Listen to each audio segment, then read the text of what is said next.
नमस्कार, आदाब, सत श्री अकाल, जय हिंद दोस्तों। आपका स्वागत है अफसल इंस्टीट्यूट में। तो आज हम लेके आए हैं केमिस्ट्री, फिजिकल केमिस्ट्री का क्लास 11 फिजिकल केमिस्ट्री का चैप्टर नंबर 2, जिसका नाम है दोस्तों एटॉमिक स्ट्रक्चर। क्या नाम है? Atomic structure. तो ज्यादा बात ना करते हुए चलिए हम अपने टॉपिक पे मूव करते हैं दोस्तों। ठीक है, आइए चलते हैं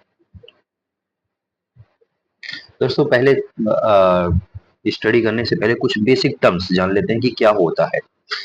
देखिए, एक एलिमेंट है, उसका एलिमेंट है एक्स। क्या है? एक्स। ठीक है। यहाँ पे जेड जो होता है दोस्तों, वो एटॉमिक नंबर डिनोट करता है। क्या डिनोट करता है? Atomic number. और ए होता है यहाँ पे एटॉमिक मास। क्या होता है? Atomic mass. ठीक है। जेड एटॉमिक नंबर, ए एटॉमिक मास, ये आपको पता होता है, बच्चों बच्चों को पता होता है दोस्तों। ठीक है। अब यहाँ से पता चलता है कि दोस्तों ये एटॉमिक मास जो होता है उसका हम कैसे निकालते हैं। तो एटॉमिक मास ए बराबर जो होता है दोस्तों, number of number of number of क्या? Number of proton. Number of proton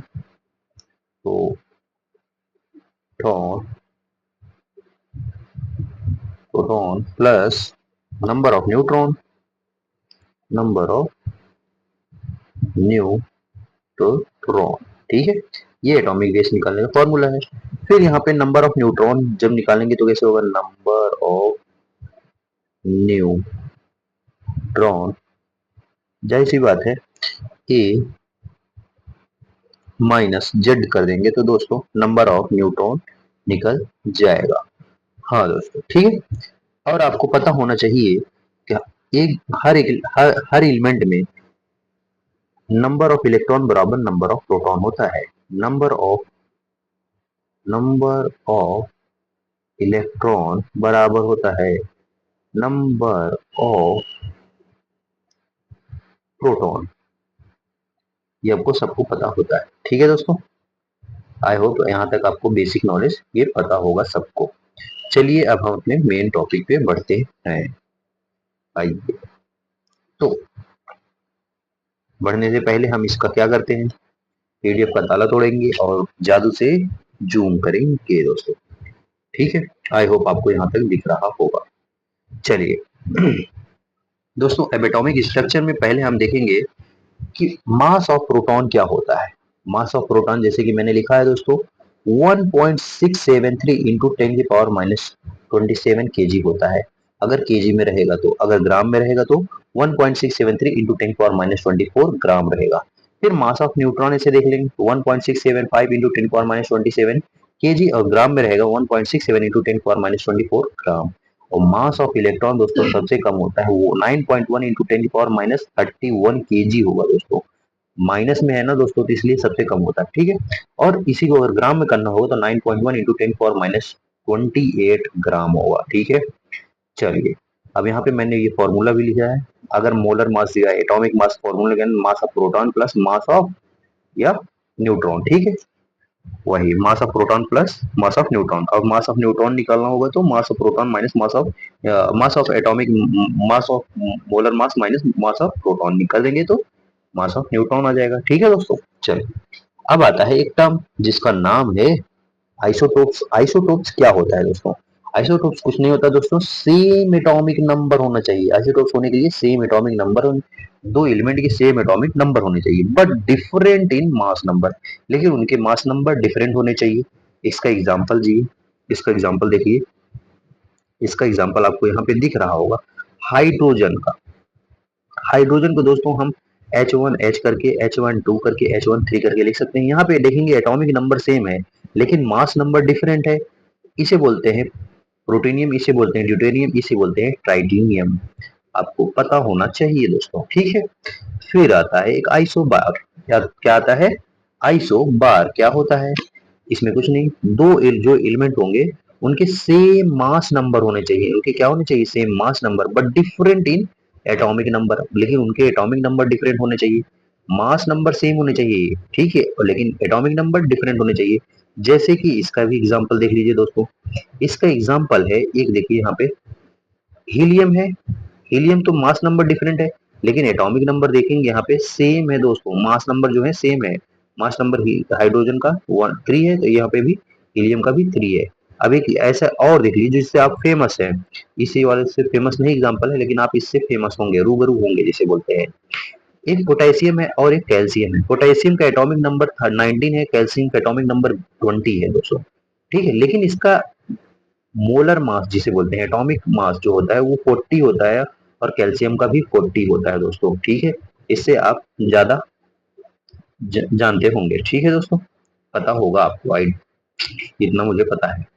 क्योंकि ये बार बार आता रहता है ना, ये वाला एग्जाम्पल नहीं आता है, ठीक है सब समझ में आया। आइसो बार किसे बोलते हैं, चलिए आगे बढ़ते हैं दोस्तों।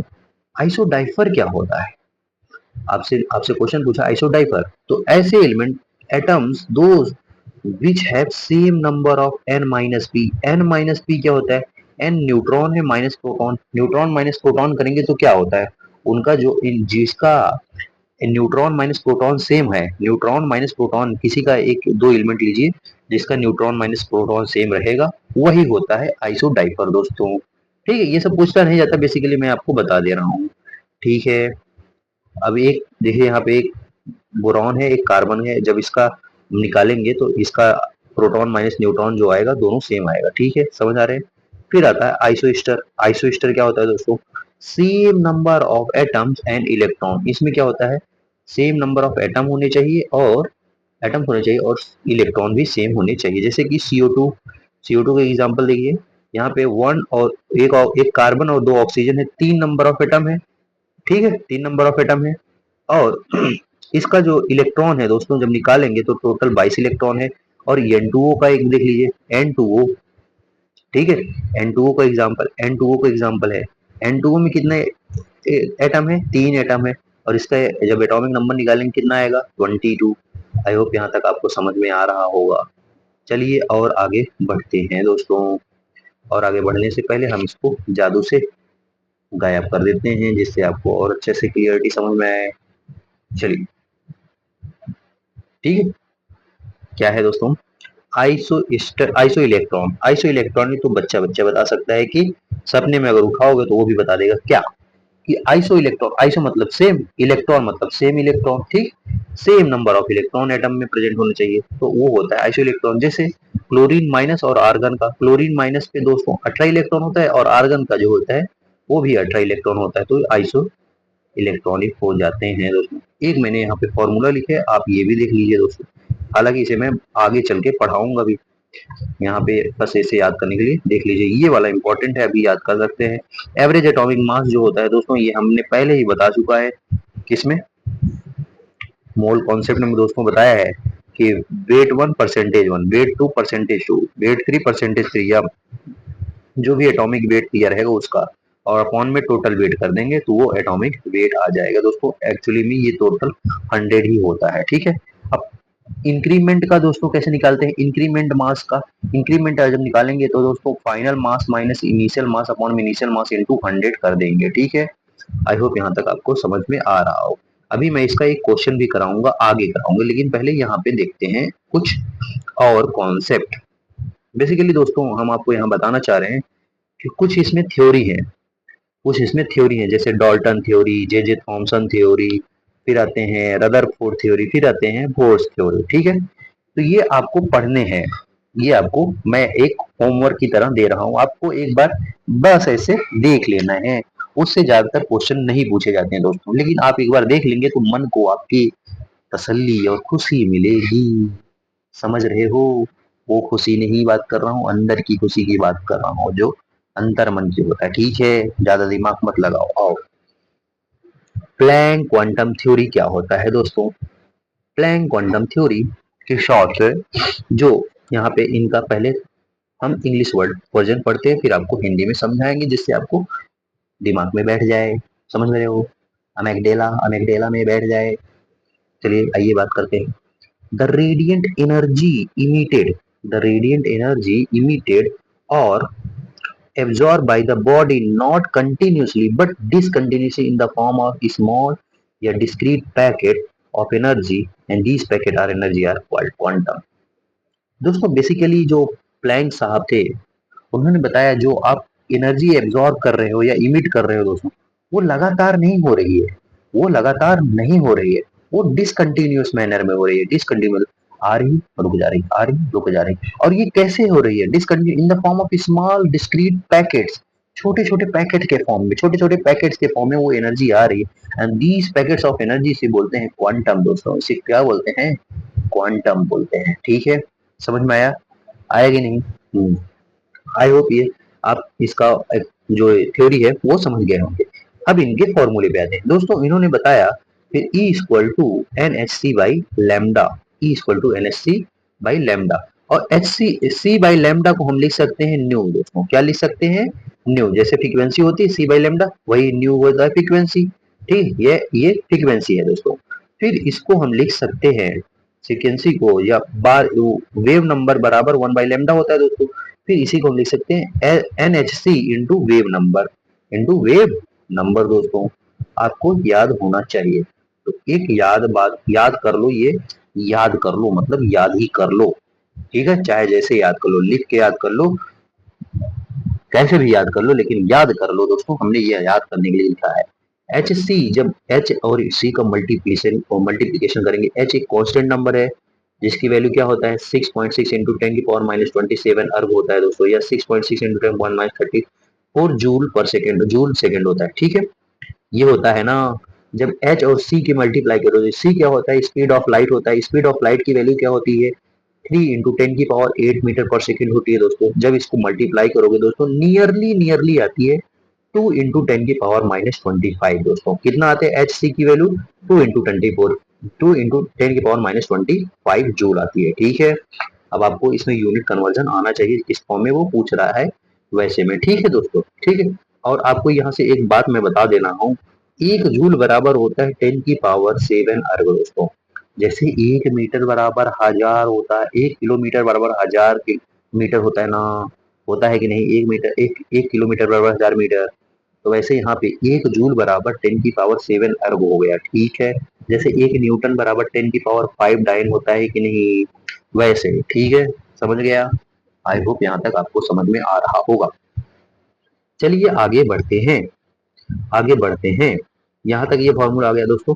ये फॉर्मूला सीख के दोस्तों आपको सीखना है कि कहाँ पे लगाना है दोस्तों, वहां पे क्वेश्चन में अप्लाई करना आना चाहिए आपको। ठीक है, चलिए आगे बढ़ते हैं। पहले इसको हम जादू से गायब कर लें। यार जादू मेरे साथ हो जाता है, खैर कोई बात नहीं, हम इसे, इस जुल्म को सह लेंगे। चलिए, फिर आता है दोस्तों Bohr atomic model. Bohr atomic model एक one of the famous model है दोस्तों, बोर एटॉमिक मॉडल। ठीक है, बोर एटॉमिक मॉडल क्या है?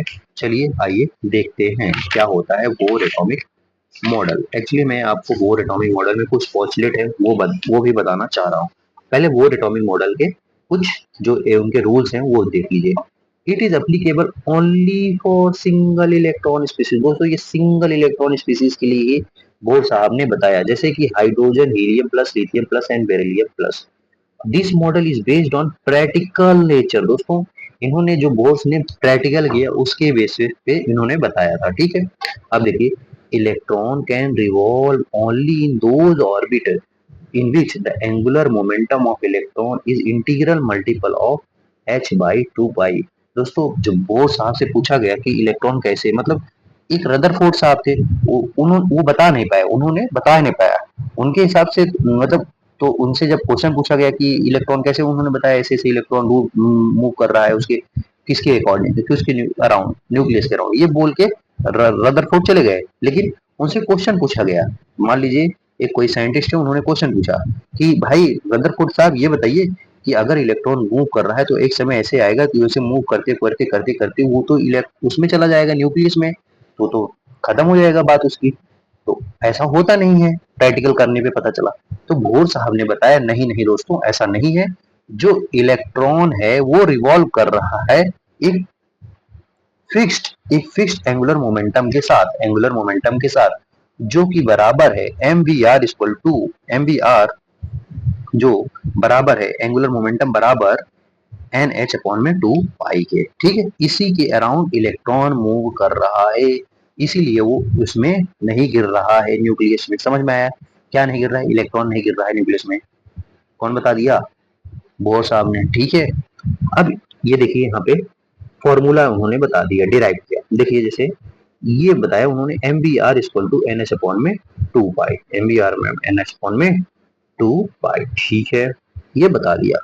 लेकिन अभी भी इनका भी पूरा क्लियरिफाई नहीं हुआ है दोस्तों, ये आगे हम बताएंगे, ठीक है, जब हम डी ब्रोगली वेवलेंथ पढ़ाएंगे। समझ में आया? फिर इसी को हम एच अपॉन में h n n into h dash लिख सकते हैं। एच डैश का फॉर्मूला, एच डैश की वैल्यू होती है एच अपॉन में 2 पाई, ठीक है दोस्तों। अब इन्हीं को हम एक और फॉर्म में लिखते हैं दोस्तों। एक्स चेंज इन एनर्जी बराबर होता है higher energy minus lower energy दोस्तों। फिर एक यहाँ पे इंपॉर्टेंट फॉर्मूला ये वाला दोस्तों, तो ये वाला स्टार मार्क लगा रहा हूँ। जैसे एक सबसेल दिया है और दो सबसेल दिया है N2 N1, ठीक है, उसकी एनर्जी का डिफरेंस N2 माइनस N1 बराबर होता है -13.6 जेड स्क्वायर 1 अपॉन में N2 स्क्वायर माइनस 1 अपॉन में N1 स्क्वायर, ठीक है दोस्तों। समझ में आया? कैसे है? E2 square E2 minus E1 equal to minus में 13.6 जेड स्क्वायर, 13.6 जेड स्क्वायर, एक मिनट दोस्तों, 13.6 जेड स्क्वायर ब्रैकेट में 1 अपॉन में N2 स्क्वायर माइनस 1 अपॉन में N1 स्क्वायर, ये होता है, ठीक है, ये फॉर्मूला होता है। आई होप यहाँ तक समझ गए होंगे, ठीक है। ठीक है दोस्तों, आया, यही तो लिखा है वहां पे, ठीक है। अब दोस्तों इन्हीं बोर ऑर्बिट के हिसाब से इन्होंने रेडियस बारे में बताया कि वो कितना रेडियस तक बढ़ सकता है, उसका रेडियस क्या होता है। तो रेडियस का वैल्यू जो होता है are equal to 0.529 n square upon में जेड होता है एमस्ट्रॉन्ग में, ठीक है दोस्तों, एन स्क्वायर अपॉन में जेड, ठीक है। ये डायरेक्टली प्रोपोर्शनल होगा एन स्क्वायर की, इनवर्सली प्रोपोर्शनल है जेड स्क्वायर के कौन रेडियस। और वेलोसिटी बराबर हो जाएगा माइनस में, या वैसे कर सकते हैं, वेलोसिटी बराबर हो जाएगा 2.16 इंटू 10 की power 6 Z by n metre per second, 2.16 into 10 की power 6 Z by n metre per second, ठीक है। समझ में आया दोस्तों? या एनर्जी को इसी में दोस्तों लिख सकते हैं 2.18 10 की power minus 18 Z square N square, ये जूल पर एटम का बात है, ये जूल पर एटम की बात है। अगर इलेक्ट्रॉन वोल्ट में लिखना है तब कैसे, E equal to minus 13.6 Z square upon में N square electron per volt दिया है, इलेक्ट्रॉन वोल्ट पर एटम दिया होगा, ठीक है। अब आपको एक चीज यहाँ पे पता लगेगी, एक अच्छी बात पता लगेगी दोस्तों। क्या अच्छी बात? यहाँ पे देखिए, अच्छी बात ये है, एक इलेक्ट्रॉन वोल्ट बराबर होता है 1.6 इंटू 10 की पावर माइनस 19 कूलम दोस्तों। ये बच्चे बच्चे को पता होता है, एक इलेक्ट्रॉन बराबर होता है 1.6 इंटू 10 पावर माइनस 19 कूलम।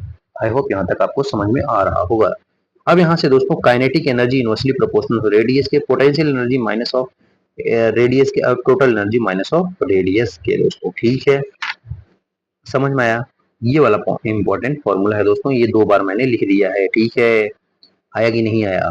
ठीक है, जब आप इसे निकालेंगे एनर्जी तो E2 माइनस E1 का ज्यादा एनर्जी होगा, फिर E3 माइनस E2 से, फिर E4 माइनस E3 से, फिर E5 माइनस E4 से, ठीक है दोस्तों। ये ऑर्डर ऑफ एनर्जी हो गया, ठीक है दोस्तों, आपको ये याद रखना होगा, ठीक है। और यहाँ पे एक चीज मैंने लिखा है, ई जेड बराबर E H into Z square, इसका कोई लेना देना नहीं होगा दोस्तों। चलिए आपको हम और एक चीज इंपॉर्टेंट बात बता देते हैं, ये वाला देखिए, टोटल एनर्जी बराबर होता है माइनस में काइनेटिक एनर्जी और बराबर होगा पोटेंशियल एनर्जी डिवाइड बाई 2 दोस्तों। एक रिलेशन है दोस्तों, आपको याद रखना है, डायरेक्ट ही पूछ लेता है।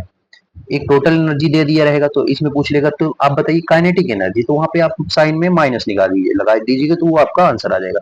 और उसी में अगर आप पूछ लेगा टोटल एनर्जी दिया है तो आप पूछ, अब वहां क्वेश्चन में पूछेगा अब भाई पोटेंशियल एनर्जी के बारे में बताइए, पोटेंशियल एनर्जी पूछेगा टोटल एनर्जी, तो उसमें मल्टीप्लाई 2 कर देंगे, sign as it is same रहेगा दोस्तों, ठीक है।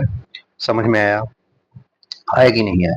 लेकिन अगर काइनेटिक एनर्जी पूछ लिया और पोटेंशियल एनर्जी का, तो काइनेटिक एनर्जी माइनस में है और पोटेंशियल एनर्जी प्लस में है, तो -2 इंटू काइनेटिक एनर्जी कर दीजिएगा, ठीक है। समझ में आया? आई होप यहाँ तक आपको समझ में आ गया होगा।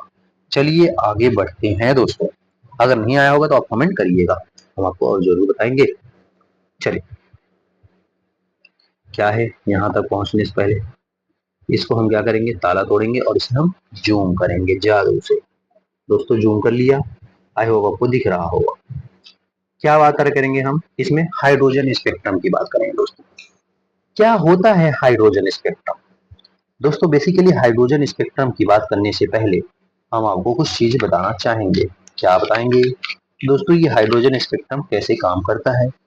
ठीक है, देखिए पहले क्या करेंगे, व्हेन एन मतलब हाइड्रोजन स्पेक्ट्रम के when electron excited is applied on hydrogen atom gas at a low pressure. दोस्तों किस पे, अरे यार इधर इधर मत हो, पेना ले लें, हाँ यहाँ पे कलरिए ले लें, कलरिए कर लें रेड, सॉरी दोस्तों कलर कर लें रेड कलर। ठीक, देखिए व्हेन एन इलेक्ट्रिक एक्साइट, जब इलेक्ट्रॉन जो होते हैं यहाँ पे होगा इलेक्ट्रिक एक्साइटेशन, इलेक्ट्रिक एक्साइटेशन होगा is applied on hydrogen atom, जब हाइड्रोजन एटम पे इलेक्ट्रिक एक्साइटेशन होगा एट लो प्रेशर पे, किस पे, लो प्रेशर पे दोस्तों, इंपॉर्टेंट है low pressure, and the wavelength of various shortest path is very the wavelength of various lines so that the spectral line is form.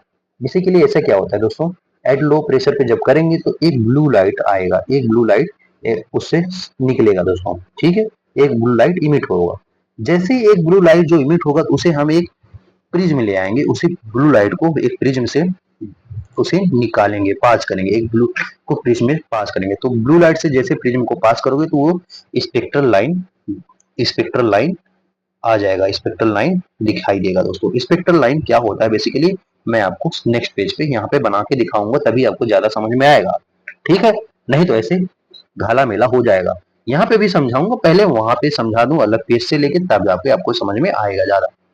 आई बात मेरी समझ में, क्या होता है, इलेक्ट्रिक एक्साइटेशन अप्लाइड किए जाते हैं हम हाइड्रोजन एटम पे जो कि लो प्रेशर पे होता है, वहां एक ब्लू लाइट निकलता है, इससे होने से ब्लू लाइट निकलता है। ब्लू लाइट को जब हम एक प्रिज्म लेंगे, एक प्रिज्म लेंगे यहाँ से पास कराएंगे, प्रिज्म से उस लाइट को पास कराएंगे, जब यहाँ से लाइट निकलेगा दोस्तों वो स्कैटर्ड हो जाएगा, वो स्प्लिट हो जाएगा, और स्प्लिट होके डिफरेंट डिफरेंट कलर दिखेंगे दोस्तों, विजिबल, यूवी लाइट, इंफ्रारेड, अलग अलग कलर दिखेंगे, और उन्हीं को अलग अलग हम स्टडी करते हैं दोस्तों, बेसिकली यही है। ठीक है, चलिए हम पेज ऐड करके बताते हैं कैसे होता है। देखिए दोस्तों, एक तो मेरा फिर बंद हो जाता है, बड़ा क्या बताएं दुख है। देखिए दोस्तों, मैं पहले अपनी फोटो को छोटा कर लूं जिससे और अच्छा आपको समझ में आए। आज मैं फोटो बड़ा कर दिया हूँ, चलिए आइए देखते हैं। हम क्या कर लेंगे, व्हाइट पेन ले लेंगे जिससे दिखे। आई होप यहाँ तक सब समझ में आ रहा हो। नीचे, ठीक है, समझ में आ रहा है। आई थिंक यहाँ पे इरेजर लेके मुझे थोड़ा सा ऐसे साफ कर लेना चाहिए, जहाँ पे नंबरिंग कर लेना पड़ेगा। ठीक है, समझ में आ रहा है, चलिए दोस्तों ठीक है। आई होप यहाँ तक आपको समझ में आ रहा हो, और आगे बढ़ते हैं। इस लाइन को अगर हम दोस्तों और ऊपर बना ले तो और अच्छी बात हो जाएगी। चलिए देख लेते हैं, और ऊपर बना लेंगे तो यहाँ पे बना लेते हैं। ठीक, ठीक है, यहाँ पे बना लेते हैं। ठीक है, सीधी सीधी नहीं बन रही, लेकिन अब बनाने की कोशिश करिएगा स्केल से। ठीक है, अब मैं स्केल इस स्क्रीन पे थोड़ी नहीं यूज करूंगा दोस्तों, चलिए, और मैं टेक्नोलॉजी का भी उतना यूज नहीं कर सकता, माफ कीजिएगा मुझे। जब मैं सीख जाऊंगा फिर आपको और चीजें बेहतरीन बता सकता हूँ। दोस्तों देख रहे हैं उनका गैप जो होगा धीरे धीरे कम होता जा रहा है, इनका गैप जो है धीरे धीरे दोस्तों कम होता जा रहा है कि नहीं, है कि नहीं दोस्तों, ऐसे कम होता जाएगा।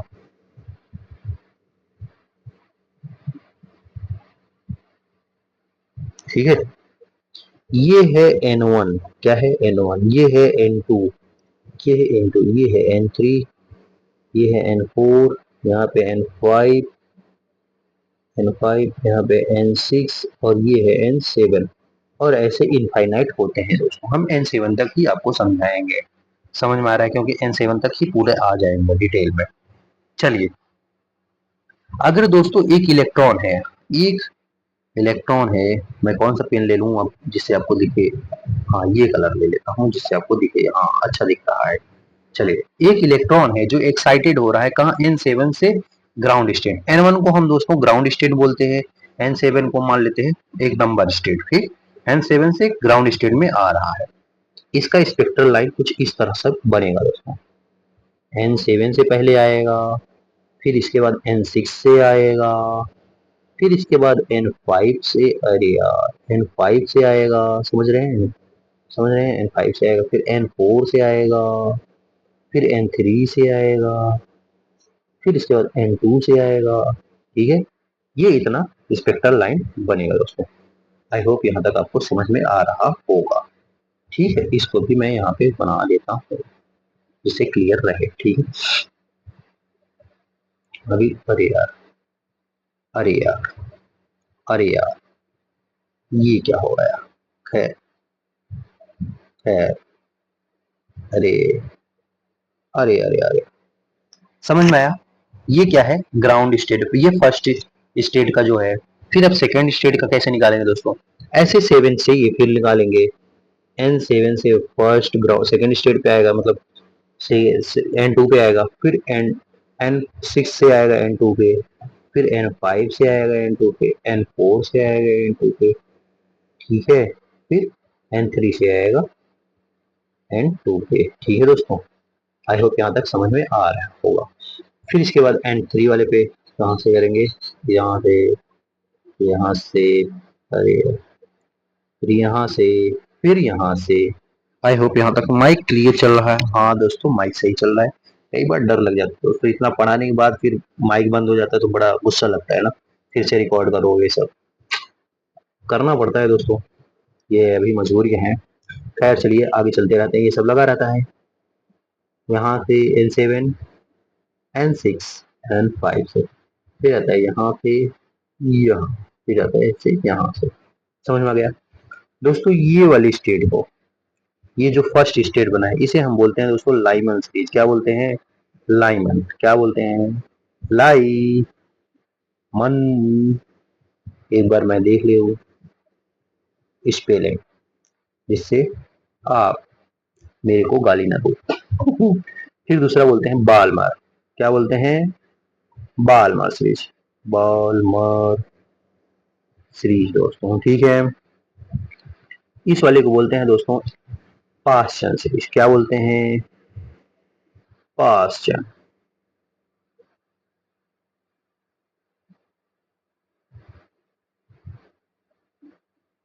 ठीक है, पास्चन सीरीज हो गया। फिर इसके बाद आता है ब्रैकेट सीरीज। क्या आता है, ब्रैकेट, ब्रैकेट सी, यहाँ के ई, ब्रैकेट सीरीज, ठीक है दोस्तों। फिर आता है पी फंड। क्या आता है, पी फंड, याद कर रहा हूँ दोस्तों, पी फंड सीरीज। फिर आता है हम फ्री। क्या आता है, हम फ्री, हम फ्री, हम फ्री, फ्री सीरीज, ठीक है दोस्तों। दोस्तों हम लाइमन सीरीज को बोलते हैं, यहाँ पे जो लाइट जो ऑब्टेन हुआ वो यूवी रेडिएशन। क्या हुआ, यूवी, ये इंपॉर्टेंट वाली बात है। लाइमन सीरीज पे कौन, यूवी। बाल्मर सीरीज पे विजुअल, बाल्मर सीरीज पे विजिबल, ठीक है, ठीक है दोस्तों। विजुअल रीजन दिखाया, यहाँ पे विजुअल रीजन में वही आता है दोस्तों जो डिब्योर में होता है, ठीक है। वायलेट, इंडिगो, रेड, यही सब आ जाएगा, ठीक है। और पास्चन में दोस्तों इंफ्रारेड, इंफ्रारेड दोस्तों, आई आर, इंफ्रारेड, ठीक है। फिर आता है सम में इंफ्रारेड, या यहाँ पे आ जाएगा फार इंफ्रारेड, फार इंफ्रारेड, ठीक है। फार मतलब बहुत दूर इंफ्रारेड, इंफ्रारेड, इसका भी इंफ्रारेड, सब में इंफ्रारेड आ जाएगा। इसका आपका सेकेंड वाले में याद रखना है विजुअल, और फर्स्ट वाले में याद रखना है, इंपॉर्टेंट है, यूवी लाइट चलता है, ठीक है। बाकी जितने हैं सब में इंफ्रारेड दोस्तों, ठीक है। हाँ, अब हम बात करेंगे एनर्जी की दोस्तों। किसकी बात करेंगे, एनर्जी की। N1 में जो होता है दोस्तों, इसकी जो होती है एनर्जी -13.6 इलेक्ट्रॉन वोल्ट होता है। इसका N2 में -3.4 इलेक्ट्रॉन वोल्ट होता है दोस्तों। N3 में माइनस में 1.51 होता है इलेक्ट्रॉन वोल्ट। N4 में माइनस में 0.85 इलेक्ट्रॉन होता है, ठीक है। माइनस में 0.85 इलेक्ट्रॉन होता है। फिर आगे जाएंगे N5 में माइनस में 0.54 हो जाएगा, 0.54। फिर आगे जाएंगे N6 के लिए माइनस में 0.38 हो जाएगा, 0.38 हो जाएगा। N7 में माइनस में 0.28 हो जाएगा दोस्तों। आई होप यहाँ तक आपको शीशा लेदर हो गया दोस्तों, लेकिन आप समझिएगा, ठीक है, क्योंकि हम कोई स्ट्रेट लाइन नहीं बना पाए ना, तो इस वजह से सही से नहीं बन पाया। आप समझिएगा, ठीक है। हम नंबरिंग बोले हैं, पूरा याद रखिएगा, ठीक है दोस्तों। फिर अब दोस्तों यहाँ पे एक चीज आएगा, तो हम यहाँ पे देखिए, इसको हम कैसे कर लेंगे, रेड पेन से कर लेंगे। अच्छा, अब दोस्तों अगर हम फर्स्ट और इसका N2 से N1 का जो इलेक्ट्रॉन गैप निकालेंगे, इसका जो डिफरेंस आएगा 10.2 इलेक्ट्रॉन वोल्ट आएगा। 10.2 इलेक्ट्रॉन वोल्ट आएगा दोस्तों। कितना आएगा, 10.2 इलेक्ट्रॉन वोल्ट आएगा, ठीक है। फिर अगर हम N3 N2 को निकालेंगे दोस्तों, तो इसका आएगा 1.8। एक मिनट दोस्तों, हाँ यही होगा, लेकिन हम इसको रफ करके सही से लिखना चाह रहे हैं। अरे यार चल जाएगा ये। 1.89, ठीक है। ये इलेक्ट्रॉन गैप होगा। फिर इसके बाद N4 से N3 के जो होगा होगा 0.66। कितना होगा, 0.66।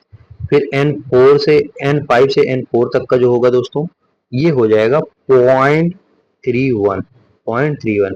फिर N6 से N5 का जो होगा दोस्तों, N6 के N5 का जो होगा, ये कितना आएगा, N6 से N5 वो हो जाएगा वो 0.16। ये हो जाएगा पॉइंट, यहाँ पे इसको थोड़ा सा इरेज कर देते हैं, हाँ, N से 0.16 हो जाएगा, 16। और N7 से N6 के लिए जो हो जाएगा दोस्तों, वो हो जाएगा 0.10, 0.10, ठीक है। समझ में आ गया। अब यहाँ पे देखिए दोस्तों, फर्स्ट से सेकंड जाने के लिए हमने आपको बताया 10.2 इलेक्ट्रॉन वोल्ट, लेकिन फर्स्ट से अगर हम जा रहे हैं थर्ड पे, तब क्या होगा, 12.75 इलेक्ट्रॉन वोल्ट। अगर फर्स्ट से ही हम जा रहे हैं फोर्थ पे, तब क्या होगा, फोर्थ पे जा रहे हैं तो दोस्तों इसका आ जाएगा, एक मिनट दोस्तों, आई थिंक मैं गलत बता दिया हूँ। हाँ हाँ हाँ हाँ, ठीक है, अब सही बता रहा हूँ। इसका होगा 12.09, तो कितना होगा, 12.09। फिर अगर फर्स्ट से फोर्थ पे जा रहे हैं तो 12.75 होगा, ठीक है। अगर फर्स्ट से फिफ्थ पे जा रहे हैं दोस्तों, फर्स्ट से फिफ्थ पे जा रहे हैं, तो इसका जो होगा 13.06, 13.06 हो जाएगा, ठीक है। आई होप यहाँ तक आपको क्लियर होगा। तो जो ये वैल्यू मैंने बताया है दोस्तों, ठीक है, पहले ये देखिए, जो ये डिफरेंस है 2 से 1, फिर 3 से 2, फिर 4 से, ये जो डिफरेंस है 4 से 3, ये और जो डिफरेंस है वो 5 से 4 या 6 से 5 या 7 से 6, ठीक है। ये जो है इसको बोलते हैं सब्लिमेशन एनर्जी। क्या बोलते हैं, सब्लिमेशन एनर्जी, ठीक है। आई आई बात आई बात गई समझ में, आई बात गई समझ में आपको, आई होप गई समझ में। फिर ये जो होता है दोस्तों, ये होता है एक्साइटेड एनर्जी। इसे कौन सी एनर्जी बोलेंगे, एक्साइटेड एनर्जी। ये जो 1 से 2, फिर 1 से 3, फिर 1 से 4, फिर 1 से 5, ये जो जा रही है एक्साइटेड एनर्जी है दोस्तों। क्या है, एक्साइटेड एनर्जी होगी। और फिर यहां से देखिए, जो 1 से 2 पे जा रही है, फिर जो 1 से 2 जा रही है, ये होता है आयनाइजेशन एनर्जी। क्या होता है, आयनाइजेशन एनर्जी, ठीक है। 1 से 2, फिर 2 से 3, फिर 4, 4 से 5, समझ में। ये क्या होगी, आयनाइजेशन एनर्जी। अभी मैं आपको आगे चल के इसके डिफिनेशन भी बताऊंगा, आयनाइजेशन एनर्जी, सब्लिमिनेशन एनर्जी और एक्साइटेड एनर्जी क्या होता है। आई होप यहाँ तक आपको समझ में आ गया होगा। चलिए अपने back to topic, back to topic यही है दोस्तों, आप यहाँ देख पा रहे होंगे। इसको पहले मैं एक किनारे लगा देता हूँ और मैं इसको यहाँ पे ला देता हूँ।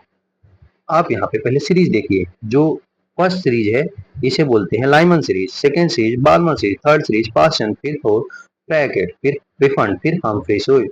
ये वाले को बोलते हैं यूवी, ये वाले को बोलते हैं यूवी। ये वाला है विजिबल, ये है इंफ्रारेड, ये भी इंफ्रारेड, ये भी इंफ्रारेड, इंफ्रारेड। ठीक है दोस्तों, समझ में आया। ये वाला मैंने जो बताया ये सब्लिमेशन एनर्जी, यहाँ जो दिखाएगा ये एक्साइटेशन एनर्जी, और ये जो जा रहा है वो आयनाइजेशन एनर्जी होता है।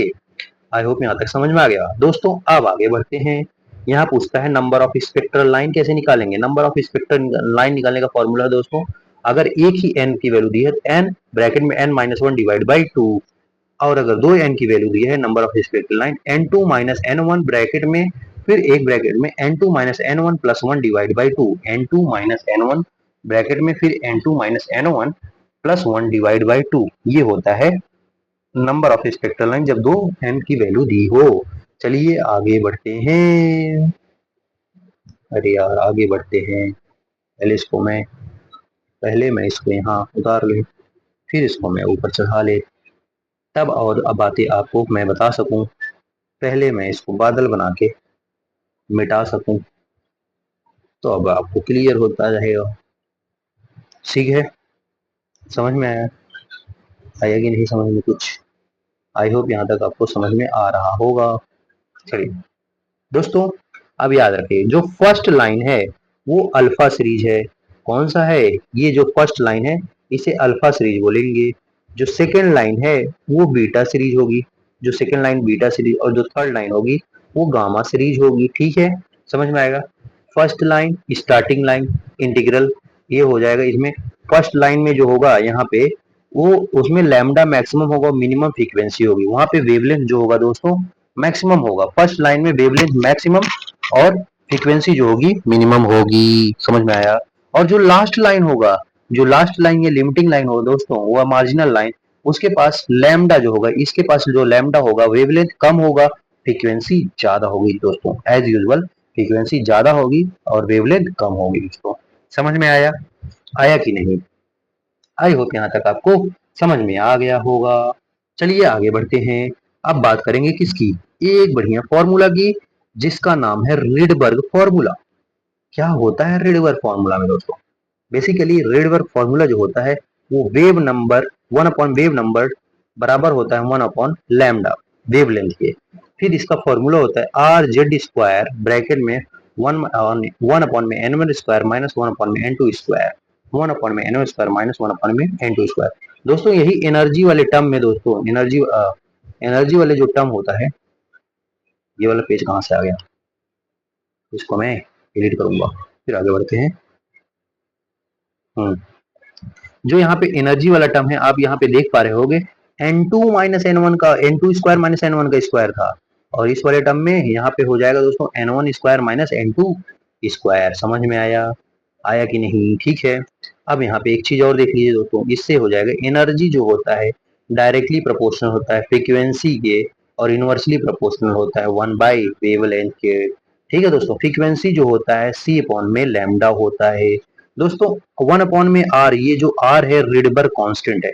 रिडबर्ग की वैल्यू जो होती है वो दोस्तों 9.12 इंटू टेन की पावर 6 सेंटीमीटर होती है, 10 पावर 6 सेंटीमीटर, या इसी को बोल सकते हैं वन, या इसी बोल सकते हैं वन 912 एमस्ट्रॉन्ग, 912 एमस्ट्रॉन्ग बोल सकते हैं दोस्तों। ठीक है, या इसी को बोल सकते हैं 109700 पर सेंटीमीटर। ठीक है, या इसी को बोल सकते हैं 1.1 की पावर 5 से पर सेंटीमीटर, 1.1 10 पावर 7 मीटर। ठीक है दोस्तों, आई होप यहाँ तक आपको क्लियर होगा दोस्तों। अब आपको पता होना चाहिए कहाँ पे रिडबर्ग फॉर्मूला यूज करना है। जहाँ पे वेव नंबर या वेव नंबर पूछा या वेव लेंथ पूछा हो तो वहां पे आप आसानी से यूज कर सकते हैं। चलिए इनके बाद दोस्तों अब वेव मैकेनिकल मॉडल आ गया।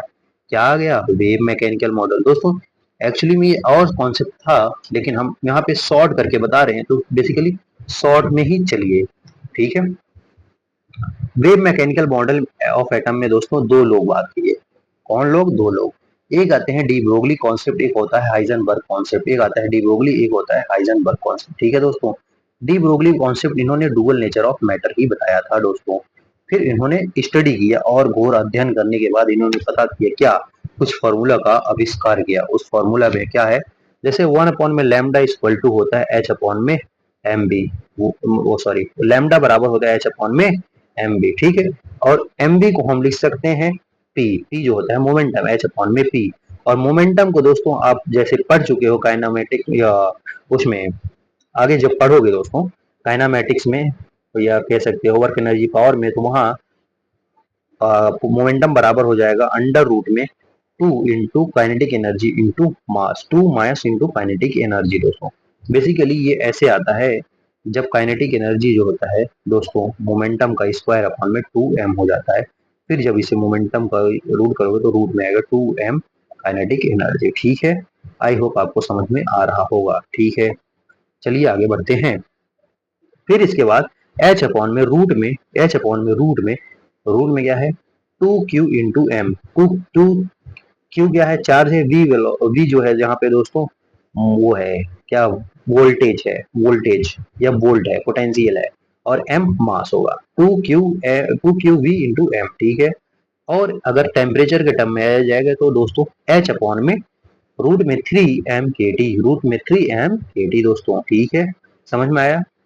अब दोस्तों एक इंपॉर्टेंट फॉर्मूला ये देखिए, ये है इंपॉर्टेंट, लैम्डा बराबर रूट में 150 अपॉन में वी, वी जो होता है दोस्तों यहाँ पे फ्रीक्वेंसी हो जाएगी, क्या हो जाएगी फ्रीक्वेंसी। यहाँ वी नहीं पढ़ेंगे, न्यू पढ़ेंगे, क्या पढ़ेंगे न्यू, ठीक है न्यू, जो एमस्ट्रॉन्ग में रहेगा, ठीक है। अगर एमस्ट्रॉन्ग से अगर इसे बाहर लाएगा तो दोस्तों इसे रूट से बाहर आएगा तो 150 का मतलब 12 के आसपास 12.25 रूट में न्यू इंटू एमस्ट्रॉन्ग में आ जाएगा, ठीक है। ये एमस्ट्रॉन्ग उसकी यूनिट है, ठीक है। अब इसी को लिख सकते हैं E equal to M C square या E equal to H C, H into nu, या इसी को लिख सकते हैं E equal to H upon में C by lambda, C by lambda हो जाएगा कि नहीं हो जाएगा, हो जाएगा दोस्तों। और आगे कॉन्सेप्ट पढ़ेंगे पहले यहाँ पे, लेकिन एक कॉन्सेप्ट ये देखिए दोस्तों, जो बोर जी थे, जो बोर जी थे उनका मॉडल फेल क्यों हुआ, उन्होंने उनका कुछ पॉस्टुलेट था दोस्तों, वो जो है कुछ चीजें नहीं बता पाए। जैसे उन्होंने ये तो बता दिया कि जो इलेक्ट्रॉन रिवॉल्व करेगा वो एक फिक्स ऑर्बिट पे रिवॉल्व करेगा, लेकिन उन्होंने कोई इसका बता नहीं पाया कि कैसे रिवॉल्व करेगा। तो ये जो है डी ब्रोगली साहब ने बताया कि देखिए जो एक सर्कल होता है उसका सरकमफेरेंस होता है 2πr, क्या होता है 2πr, और जो उसका मोमेंटम हो जाएगा जब वो आएगा तो एन एच अपॉन एन जो होता है नंबर ऑफ लूप्स जो होगा वहां पे हो एन अपॉन में 2 एन एच अपॉन में एम जी वी जो होता है मोमेंटम हो जाएगा दोस्तों। फिर जब यहाँ से निकालेंगे दोस्तों, फिर यहाँ से कैसे आएगा, यहाँ पे एम वी आर बराबर एन एच अपॉन में 2 पाई नीचे आ जाएगा। यही होता है, ये कॉन्सेप्ट था बोर का। ये एक्सप्लेन नहीं कर पाए, ये एक्सप्लेन कौन किया, ये एक्सप्लेन किया डी ब्रोगली साहब ने। यहाँ पे उन्होंने बताया जो सरकमफेरेंस होता है सर्कल 2πr, और उसके अराउंड जो मूव करेगा एच अपॉन में एच अपॉन में एम बी हो जाएगा, एम बी मोमेंटम होगा दोस्तों, ठीक है। अभी इसी को एम बी को आगे और कर दिए एन एच अपॉन में पी, तो यहाँ पे एच अपॉन में पी को हम लिख सकते हैं एच एन इंटू लैम्डा, यानी एन इंटू लैम्डा बराबर हो जाएगा दोस्तों 2πr, 2πr यहाँ से लैम्डा बराबर हो जाएगा 2 पाई एन अपॉन में एन स्क्वायर, आर को हम लिख सकते हैं दोस्तों वहां पे जब फॉर्मूला भी पढ़े पीछे, एन स्क्वायर अपॉन में जेड स्क्वायर और इंटू आर नॉट की जो वैल्यू होती है 0.529 होती है, ठीक है। फिर यहाँ पे जब सॉल्व करेंगे तो 2 pi N R not upon में जेड, दोस्तों ये 2019 का क्वेश्चन है दोस्तों, आप इसे सॉल्व करने का ये मैंने बता दिया है डायरेक्ट, ठीक है। समझ में आ गया कि नहीं आया, आई होप यहाँ तक आ गया होगा। फिर से अगर ये मैं समझा सकूं आपको तो आइए मैं फिर से एक बार आपको और बता देता हूँ समय का ना परवाह करते हुए। चलिए कैसे बताया, उन्होंने बताया डी ब्रोगली साहब ने कि जो सर्कल का सरकमफेरेंस होता है वो 2 पाई आर होता है, ठीक है। और एन जो होता है लूप अपॉन में एम बी मोमेंटम बराबर हो जाएगा। फिर इसी को लिख सकते हैं दोस्तों एन एच अपॉन में एम बी को पी लिख सकते हैं कि नहीं लिख सकते हैं। फिर एच अपॉन पी जो होता है दोस्तों वो लैम्डा होता है, जैसे यहाँ पे देखिए एच अपॉन पी लैम्डा हो गया, N H N into lambda, यानी 2 पाई आर बराबर एन इंटू लैम्डा हो जाएगा दोस्तों। फिर आर की वैल्यू जब रखेंगे दोस्तों 2 पाई आर यहाँ आर नॉट लिख ले रहे हैं, एक कांस्टेंट जिसका वैल्यू होता है 0.529। अरे 0.529 ये हैंग क्यों कर रहा है दोस्तों, है इंटू एन स्क्वायर अपॉन में जेड। ये जब नीचे जाएगा एक एन इधर जाएगा, ये एन से एन कट जाएगा, लैम्डा बराबर आएगा यही 2 pi N R naught into Z upon में 20 अपॉन में या इंटू आर नॉट। दोस्तों ये जो होता है 2019 का ये क्वेश्चन था। आई होप क्लियर हो गया होगा। चलिए आगे बढ़ते हैं, लेकिन पहले दोस्तों उससे पहले मैं I drink water. Yes sir, of course you drink water, thank you. गला सूख जाता है यार, खैर कोई बात नहीं, पढ़ाई शुरू करते हैं। पानी पी ली है तो फोटो को यहाँ लगा देता, क्योंकि हाइजनबर्ग पढ़ना है ना दोस्तों। हाइजनबर्ग पढ़ने के लिए आइए दोस्तों। हाइजनबर्ग क्या बोल गए, जैसे इनका बोले आप जो बता रहे हो बोर्स गोगली जी, थोड़ा सा आप में करेक्शन है। क्या करेक्शन है, आप जो बता रहे हो वो थोड़ा करेक्शन ये है कि अगर चेंज इन डिस्प्लेसमेंट या change in position into change in momentum अगर क्रिएट अगर करेंगे मल्टीप्लाई में change in momentum into change in position, वो ग्रेटर और इक्वल टू हो जाएगा h अपॉन में 4 पाई दोस्तों, h अपॉन में 4 पाई। ये वहां पे 2 पाई लिखते थे, यहाँ पे उन्होंने बताया h अपॉन में 4 पाई होगा दोस्तों, ठीक है। फिर m मोमेंटम को m इंटू वी लिख सकते हैं, m को वहां पे ले गए नीचे तो यहाँ से आएगा delta x into delta V greater और equal to N h upon में 4 पाई इंटू m। ये समझ में आ गया, ठीक है दोस्तों। आई होप यहाँ तक समझ में आ गया होगा। फिर और इसी को आगे ले जाएंगे तो या इसी को कह सकते हैं force into change in time into delta position greater और इक्वल टू h अपॉन में 4 पाई। समझ में आया, ये कर सकते हैं, ठीक है। लेकिन फिर इसी को पोजीशन और मतलब फोर्स इनटू टाइम को हम क्या, force into position, force into ये डिस्प्लेसमेंट, फोर्स इनटू डिस्प्लेसमेंट करेंगे तो एनर्जी आ जाता है, जिसे वर्क बोलते हैं। फोर्स इनटू पोजीशन वर्क आ जाएगा, तो वर्क को जब करेंगे तो ये ज्यादा इंपॉर्टेंट है दोस्तों। वो एनर्जी एनर्जी इंटू टाइम जो होगा ग्रेटर और इक्वल टू h अपॉन में 4 पाई। एनर्जी को फोर्स इंटू डिस्प्लेसमेंट लिख सकते हैं, force into displacement into delta X delta T, ठीक है। Delta X into delta T greater equal to h point 4 pi, यहाँ फोर्स के भी टर्म में लिख सकते हैं। आई होप आपको समझ में आ गया होगा। दोस्तों एक चीज यहाँ पे और इम्पोर्टेंट हम बता दे रहे हैं, जब h अपॉन में 4 पाई को सॉल्व करोगे, h अपॉन में 4 पाई को जब सॉल्व करोगे, इसकी वैल्यू आएगी हाफ 1/2 इंटू 10⁻−34। कितना, डायरेक्ट क्वेश्चन में अप्लाई करोगे डायरेक्ट ही इसका आंसर आएगा। h अपॉन में 4 पाई को करोगे 1/2 इंटू 10⁻−34, ठीक है दोस्तों। इस केस में जो ये क्वेश्चन दिया है, अगर डेल्टा एक्स जीरो है, इस केस में अगर डेल्टा एक्स जीरो रख दे तो डेल्टा वी जो होगा इनफाइनाइट होगा, जो वेलोसिटी होगा वो इनफाइनाइट हो जाएगी दोस्तों, ठीक है। लेकिन अगर जो डेल्टा वी है, अगर डेल्टा वी को जीरो रख दे तो जो पोजीशन चेंज इन पोजीशन है वो इनफाइनाइट हो जाएगी दोस्तों। इनफाइनाइट मतलब अनंत हो जाएगी, ठीक है। आई बात समझ में ना, ओके माइक वही सही है। चलिए आगे बढ़ते हैं। अब हम वही बात करेंगे दोस्तों, आयनाइजेशन एनर्जी, एक्साइटेशन एनर्जी और वो सब्लिमेशन एनर्जी की बात करेंगे, क्या होता है। आयनाइजेशन एनर्जी दोस्तों वो हो चीज होता है जिसका जो शुरू होता है N1 से और N2 से, मतलब N2 जो उसका होगा वो इनफाइनाइट तक चलेगा दोस्तों, ठीक है। यही तो मैं यहाँ आगे बताया था ना, यही तो मैं आगे आपको बताया था। ये देखिए यहाँ देखिए जो आयनाइजेशन है ये N1 से शुरू होगा और N2 उसका इनफाइनाइट 2 3 4 5 6 7 8 9 10 कुछ भी हो सकता है। नीचे N1 से शुरू होगा, N2 इनफाइनाइट जाएगा, ठीक है, समझ में आ गया। और जो सब्लिमेशन एनर्जी है दोस्तों वो N1 जो होगा उसका 2 से शुरू होगा, N1 जो होगा मतलब अरे मतलब जो हैगा मतलब जो होगा यहाँ से शुरू होगा, जो सब्लिमेशन एनर्जी है यहाँ से शुरू होगा। N1 जो होगा उसका 2 3 4 5 ग्राउंड स्टेट नहीं होगा दोस्तों, और जो N1 होगा N1 जो होगा 2 3 4 5 6 होगा और इनफाइनाइट तक जाएगा। और जो N2 जो होगा वो इनफाइनाइट से, N2 जो होगा इनफाइनाइट से आएगा, मतलब कोई इनफाइनाइट से लाइन है और जो N1 जो होगा N1 जो होगा 2 3 4 5 से जाएगा मतलब वहां से आएगा, तब जो वो जो होगा सब्लिमेशन एनर्जी होगा। ठीक है। एक होता है एक्साइटेशन एनर्जी। एक्साइटेशन एनर्जी में दोस्तों N1 जो होगा वो 1 से होगा और N2 जो होगा 3 4 2 3 4 5 6 7 कुछ भी हो सकता है। ठीक है, आपको जैसे यहाँ पे समझाया है, यहाँ N1 से शुरू होगा, N2 जो होगा 2 3 4 5 6 7 8 कुछ भी हो सकता है दोस्तों। ठीक है, और एक्साइटेशन एनर्जी का दोस्तों अगर मैं आपको एक चीज और यहाँ पे दिखाऊं जो मैं आपको यहाँ नहीं दिखाया था, ये देखिए एक चीज यहाँ पे लिखा है।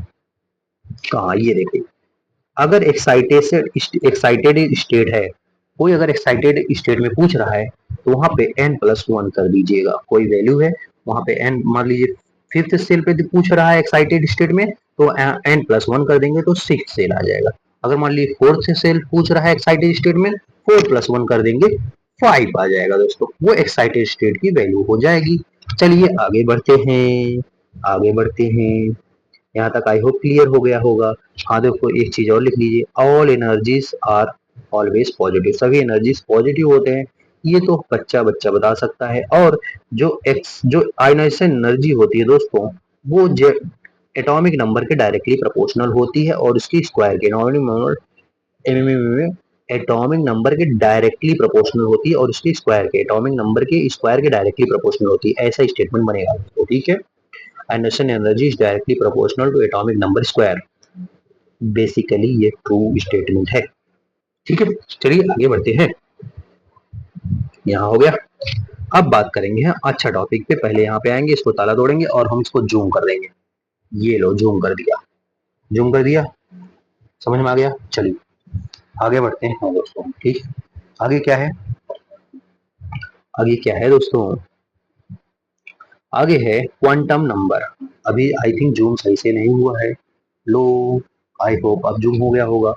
फोटो को यहाँ कर देते हैं। हाँ दोस्तों, क्वांटम नंबर क्या होता है, क्वांटम नंबर में हम क्या क्या पढ़ेंगे। क्वांटम नंबर में हम देखो प्रिंसिपल क्वांटम नंबर की बात करेंगे, एजिमेंथल क्वांटम नंबर की बात करेंगे, मैग्नेटिक क्वांटम नंबर की बात करेंगे, spin quantum number. Principal quantum number n होता है, एजिमेंथल क्वांटम नंबर l होता है, मैग्नेटिक क्वांटम नंबर m होता है, स्पिन क्वांटम नंबर s होता है। ठीक है, पहला प्रिंसिपल क्वांटम नंबर देखिए, जैसे एक सेल होता है दोस्तों, सेल, सेल को के एल एम एन से रिप्रेजेंट करते हैं, के एल एम से। इसका के की वैल्यू एन, एन की 1 होगी, एल की 2 होगी, एम की 3 होगी, एन ऐसे। देखो ये मान लो यहाँ पे क्या है, एक मिनट, एक मिनट तभी समझा पाऊंगा मैं। ठीक है, यहाँ तक समझ में आया, पहले आए समझो।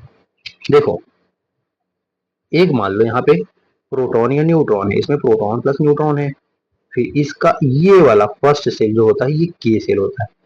फिर और ज्यादा जाओगे तो ये एल सेल होगा, फिर और ज्यादा जाओगे तो ये एम सेल होगा, फिर और ज्यादा जाओगे तो ये एन सेल होगा। कौन सा सेल होगा, एन सेल होगा। समझ में आ रहा है।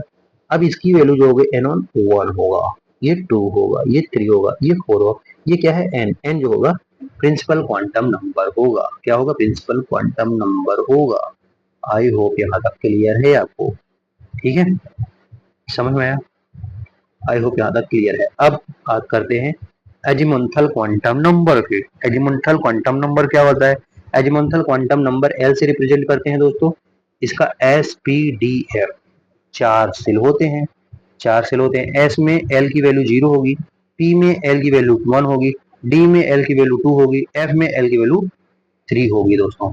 तो दोस्तों एल, एस वाले में एक डब्बा होती है जो 2 इलेक्ट्रॉन भर सकती है, पी वाले में 3 डब्बा होती है जो 6 इलेक्ट्रॉन भर सकती है, और डी वाले में 5 डब्बा होती है जो कि 10 इलेक्ट्रॉन भर सकती है मैक्सिमम मैक्सिमम। और एफ में जो दोस्तों वो 7 डब्बा होती है, वो मैक्सिमम कितने इलेक्ट्रॉन भर सकती है, वो 14 इलेक्ट्रॉन मैक्सिमम भर सकती है। ठीक है, अब बात करेंगे magnetic quantum number. Magnetic quantum number क्या होता है, वो माइनस एल से प्लस एल की वैल्यू आ जाती है। कोई मान लीजिए एल की वैल्यू, मान लीजिए एल 1 है तो यहाँ एल की वैल्यू 1 है तो -1, फिर आएगा 0, फिर आएगा 1। ठीक है, समझ में आ गया।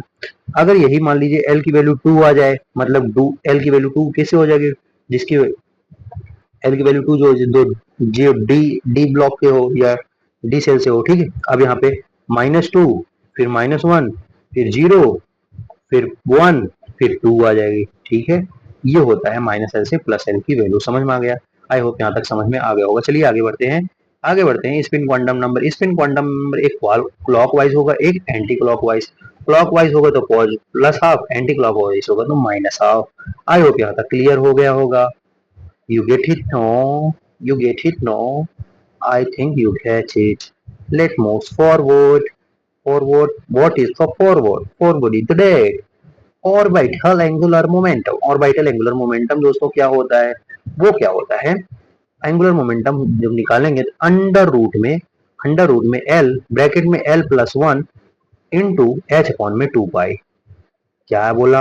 ऑर्बिटल एंगुलर मोमेंटम, मान लीजिए एक यहाँ पे ऑर्बिटल है, उसका एंगुलर मोमेंटम निकालना है, तो इसका फॉर्मूला है अंडर रूट एल, ब्रैकेट में L plus one into into H upon में 2 पाई। याद करेंगे, समझ में आया? एक बार और रिपीट कर रहे हैं।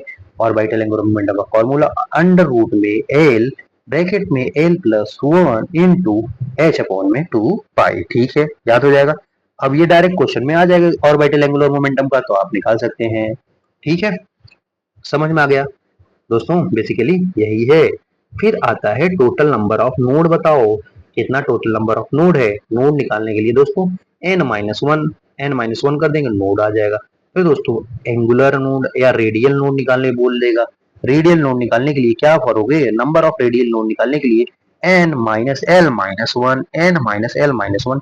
दोस्तों ज्यादातर यही पूछता है नंबर ऑफ रेडियल नोड बताइए। रेडियल नोड अगर क्वेश्चन में मेंशन रहेगा तो n-l-1 करेंगे, लेकिन अगर नंबर ऑफ नोड्स पूछ रहा है, सिर्फ नंबर ऑफ नोड्स, तो वहां पे हो जाएगा n-1। ठीक है दोस्तों, आई होप यहाँ तक आपको क्लियर होगा। चलिए आगे बढ़ते हैं, आगे बढ़ते हैं, आगे बढ़ते हैं। पहले इसको हम जादू से साफ कर देते हैं। ये लो, ये लो, ये लो, ये लो। अबे भाई मिट जा, पैरामीशियम।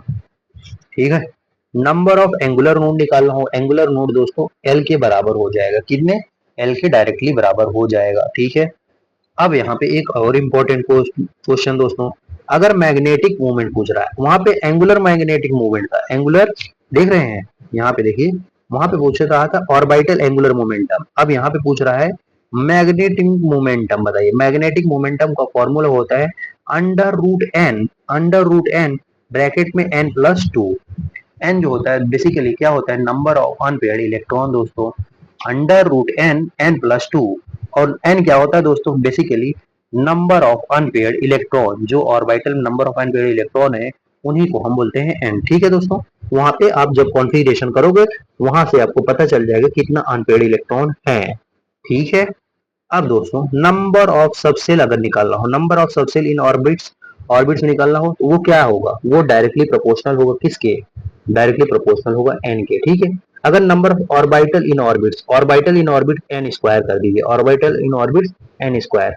लेकिन अगर number of electron in particular shell निकालना है, number of electron particular shell, एक इलेक्ट्रॉन में कितना, मतलब एक सेल में कितना इलेक्ट्रॉन आ सकते हैं दोस्तों?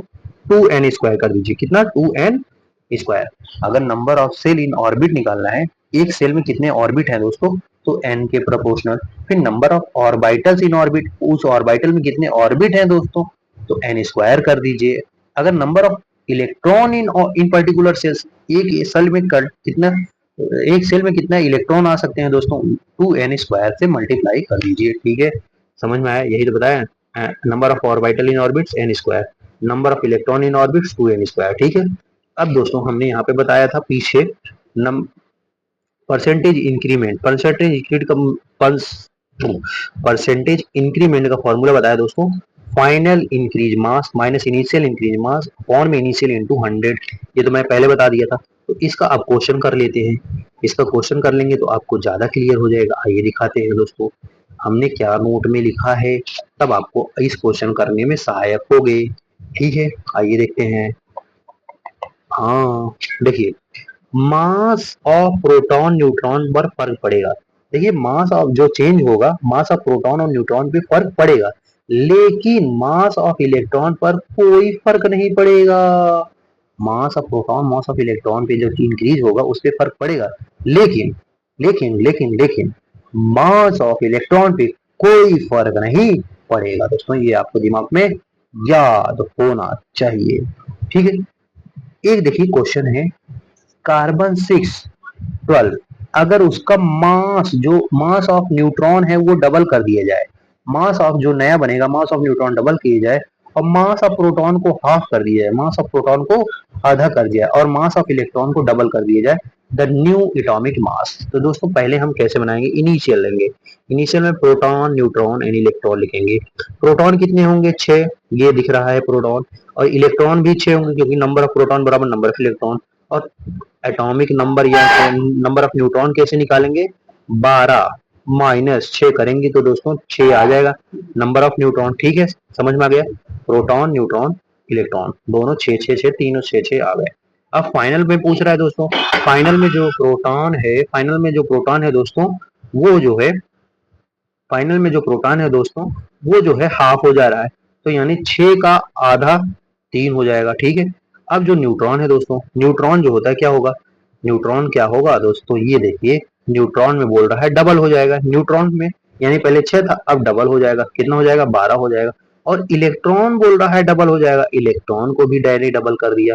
समझ में आया, समझ में आया कि नहीं यहाँ तक, आई होप यहाँ तक समझ में आ गया होगा। चलिए चलिए चलिए चलिए चलिए, हटिए हटिए हटिए, अब समझ में आ गया हो तो आइए यहाँ पे देखते हैं। ठीक है, अब क्या करना है, परसेंटेज इंक्रीज का फॉर्मूला लगाइए, percentage increase formula, initial mass मतलब जो इंक्रीज मास है, इंक्रीज मास में क्या लेना है दोस्तों, जैसे फाइनल में प्रोटॉन प्लस न्यूट्रॉन को ऐड करना है, ये हो गया इंक्रीज मास यानी 15, और इनिशियल मास कितना है, 6 6 12 यानी 12 हो जाएगा, 12 divide by 12, 15 minus 12 divide by 12 into 100 यानी 3/4 इंटू 100 यानी 25% से वो इंक्रीज किया हुआ है दोस्तों, जो फाइनल मास इंक्रीज किया कितना 25% से। ठीक है, अब एक क्वेश्चन एक और चीज बना रहा है दोस्तों, total number of electron in particular subshell में कितना इलेक्ट्रॉन है दोस्तों, उसका फॉर्मूला है दोस्तों 2 ब्रैकेट में 2 इंटू 2l+1, या इसे या डायरेक्ट याद करिए, ब्रैकेट में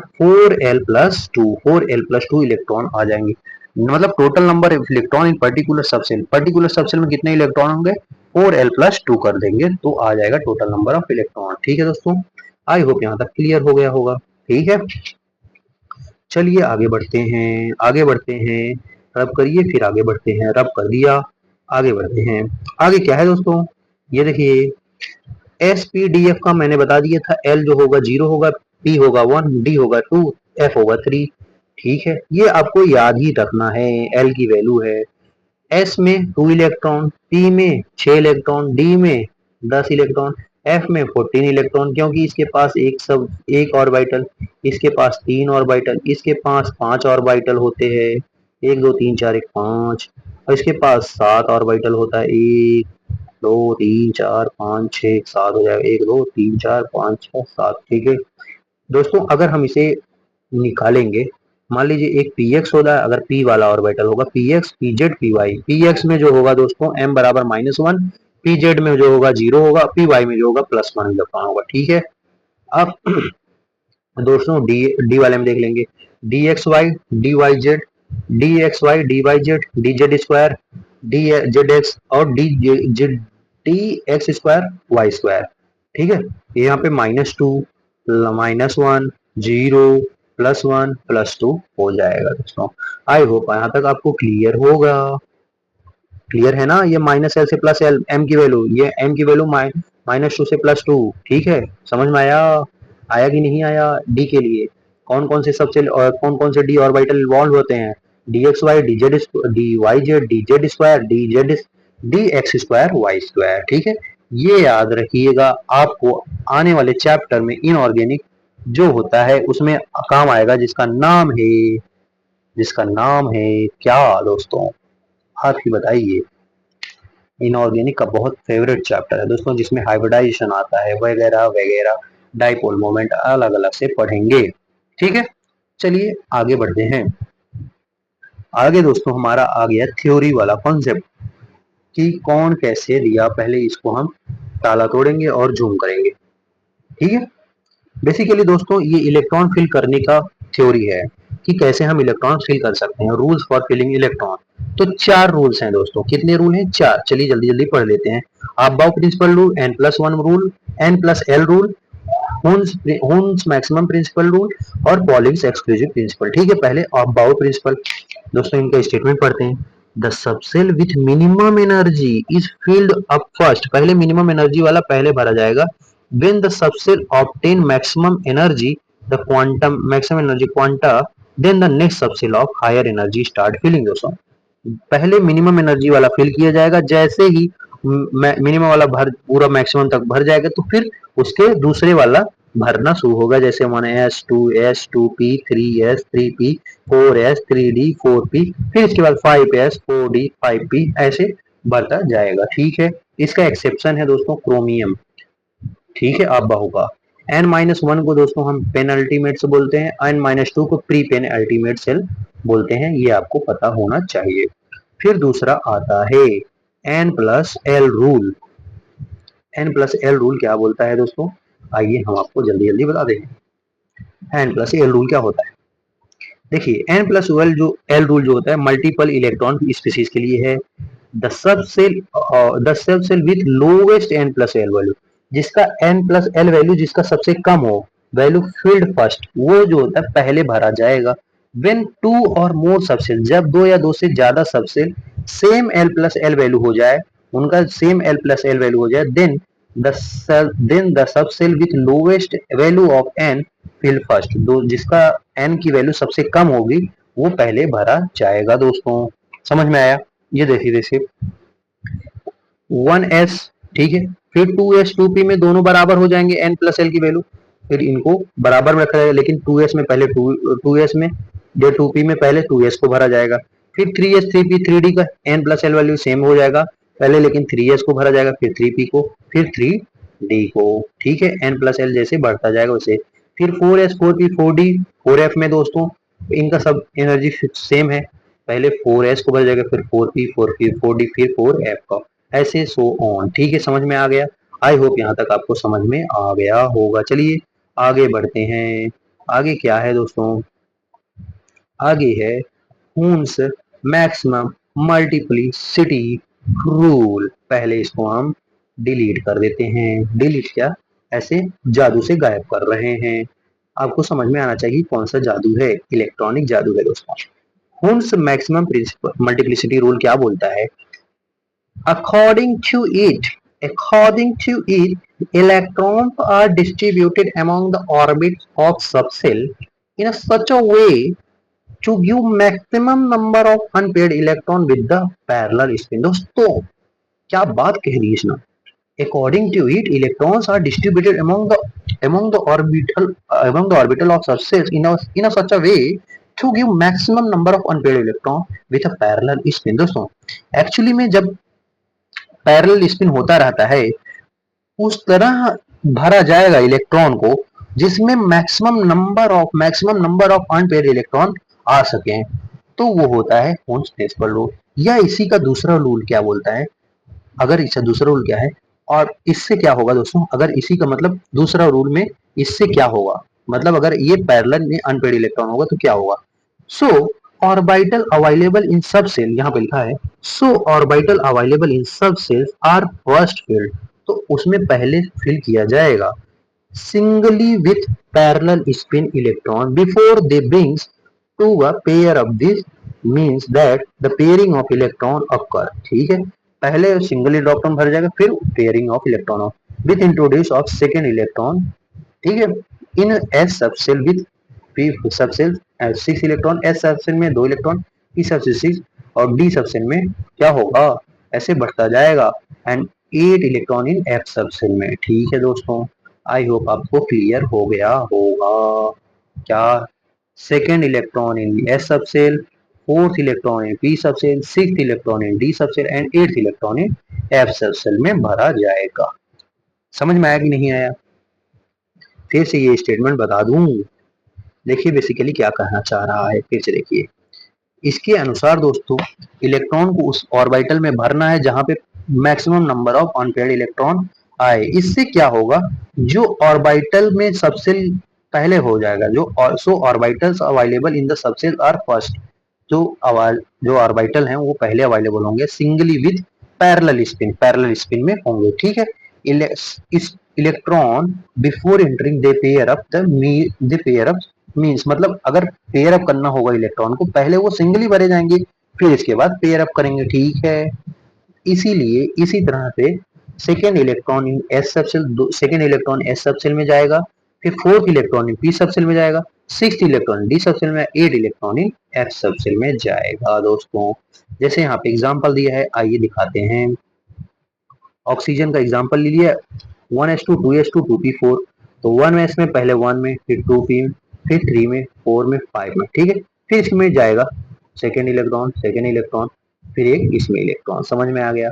फिर जैसे नियॉन में देख लीजिए, 1s2 2s2 2p6 में पहले 1 2 3 4 5, ये हो गया। फिर 6 7 8 9 10, समझ में आया। ऐसे इलेक्ट्रॉन भरे जाएंगे। आई होप यहाँ तक आपको समझ में आ गया होगा। चलिए आगे बढ़ते हैं। आगे क्या है? आगे कुछ नहीं है। अब आ गए हैं चैप्टर की समाप्ति पे। पहले हम देख लेते हैं, समाप्ति मैम की बात नहीं कर रहे हैं, समाप्ति की बात कर रहे हैं, खत्म होने की, जो कगार पे है, जो पूर्ण होने की कगार पे है। चलिए आइए बात करते हैं। पॉलिंग एक्सक्लूजन प्रिंसिपल क्या होता है? पॉलिंग एक्सक्लूजन प्रिंसिपल होता है, he said that number of two electron in an atoms can have same value for of all a quantum number। एक बार फिर से पढ़ते हैं दोस्तों, नहीं तो गड़बड़ हो जाएगा। he said that two number of two electrons in an atoms can have same value of all the four quantum numbers। जो चारों क्वांटम नंबर हैं उनके पास सिर्फ और सिर्फ कितने इलेक्ट्रॉन भरे जाएंगे? 2 इलेक्ट्रॉन इन ईच एटम्स, ठीक है। N orbital can accommodate maximum 2 electron with opposite spin, और इसमें जो इलेक्ट्रॉन भरे जाएंगे एक ऑर्बिटल में, तो इलेक्ट्रॉन लेकिन अपोजिट स्पिन में भरे जाएंगे। जैसे कि एक एग्जांपल लिया है दोस्तों, कार्बन 6 का, इसका 1s2 2s2 2p2 होगा, ठीक है। कॉन्फ़िगरेशन 1s में ऐसे 1, 2 में, 3 में, 4 में, लेकिन इन्होंने कैसे भरा है दोस्तों? ऐसे ही तो भरा है। फिर इसको जाएगा, 2 2 हो जाएगा और इसका पूरा हो जाएगा। आई होप यहाँ तक क्लियर होगा, समझ में आया? आया होगा। जैसे एन में जो होता है 1, एस में 2, पी में 2, एल 0 0 1, एम में 0 0 -1 0 +1, ठीक है। एस में प्लस हाफ माइनस हाफ, इसमें प्लस हाफ माइनस हाफ, क्योंकि दो दो इलेक्ट्रॉन है। यहाँ पे एक एक इलेक्ट्रॉन है, प्लस हाफ, एक में प्लस हाफ, एक में माइनस हाफ, या कुछ भी कह सकते हो, प्लस हाफ माइनस हाफ, ठीक है दोस्तों। समझ में आ रहा है? आया कि नहीं आया? ऐसे क्लोरीन वाला भी ले लीजिए, ठीक है। चलिए आगे बढ़ते हैं दोस्तों। आगे क्या है?